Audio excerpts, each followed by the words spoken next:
میری یہ بھی ساتھ نہیں کہ ماہ رسالت صلی اللہ علیہ وسلم کے اسوہ حسنہ پر لبکشائی کر سکو، لیکن پھر بھی آپ جیسے عظیم المرتبہ شخصیات کے روبرو سیرت النبی صلی اللہ علیہ وسلم کو موضوع گفتگو بناتا ہوں تاکہ خود کی بھی اصلاح ہو جائے، ورنہ کسی کی کیا مجال کہ سیرت النبی صلی اللہ علیہ وسلم کا احاطہ کر سکے۔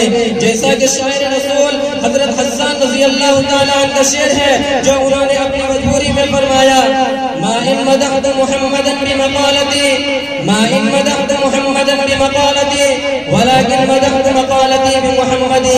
میری یہ بساط نہیں کہ ماہ رسالت صلی اللہ علیہ وسلم سے مدحت رسول کا حق ادا کر سکو، ہاں میں نے ذکر رسول صلی اللہ علیہ وسلم سے ضرور متاثرہ کی ہے۔ کسی اردو شاعر نے کہا ہے، قلم میرا قاصر زباں میری عاجز محمد کی عظمت بتاؤ میں کیسے، قلم میرا قاصر زباں میری عاجز محمد کی عظمت بتاؤ میں کیسے، ہے محبوب رب امام الرسل و فضائل مکمل سناؤں میں کیسے۔ ملت اسلامیہ کے دھڑکتے دلوں، بعثت نبی صلی اللہ علیہ وسلم سے قبل پورے جزیرۃ العرب پر کوئی حکمرانی کرنے کے لیے تیار نہیں تھا، اور نہ نظام مکمل تھا۔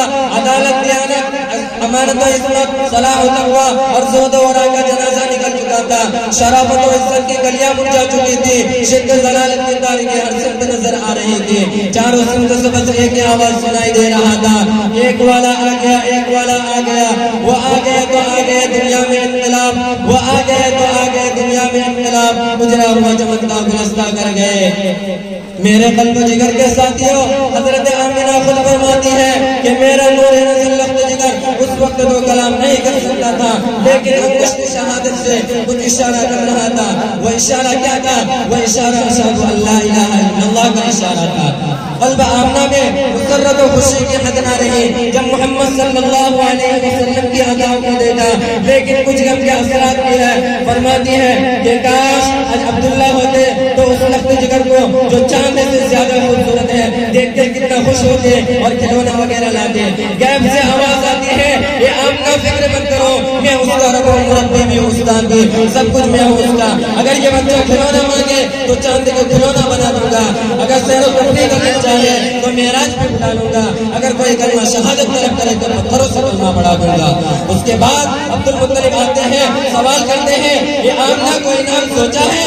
آمنہ کہتی ہے جب سے یہ بچہ پیدا ہوا ہے زبان پر قابو ہے نہ قلب پر، ذہن میں کئی نام آتے ہیں لیکن قلب میں یہی دستک ہوتی ہے کہ محمد صلی اللہ علیہ وسلم۔ اس کے بعد عبد المطلب کہتے ہیں یہ آمنہ اس نام کو اور اس نام کا بچہ میں نے پورے جزیرۃ العرب میں نہ دیکھا اور نہ سنا۔ آمنہ کہتی ہے آپ نے تو نام ہی نہیں سنا ہوگا، اس جیسا بچہ پورے جزیرۃ العرب ہی کیا پورے دنیا میں موجود نہ ہوگا۔ یہ وہ بچہ ہے جس کی تعریف خود رب کائنات کرتا ہے، وہ رفعنا لک ذکرک۔ اسلام کے غیور مسلمانوں، جتنے بھی سیرت نگاروں نے، مقرروں نے، خطیبوں نے، دانشوروں نے اور ادیبوں نے سیرت رسول اکرم صلی اللہ علیہ وسلم پر اپنی وسعت کے موافق کوششیں کی، لیکن آخر میں یہی کہنے پر مجبور ہو گئے لا يمكن الثناء كما كان حقه، لا يمكن الثناء كما كان حقه بعد خدا بزرگ تو یہ قصہ مختصر۔ اللہ تبارک و تعالی ہم سب کو حیات طیبہ کو نمونہ بنانے کی توفیق عطا فرمائے۔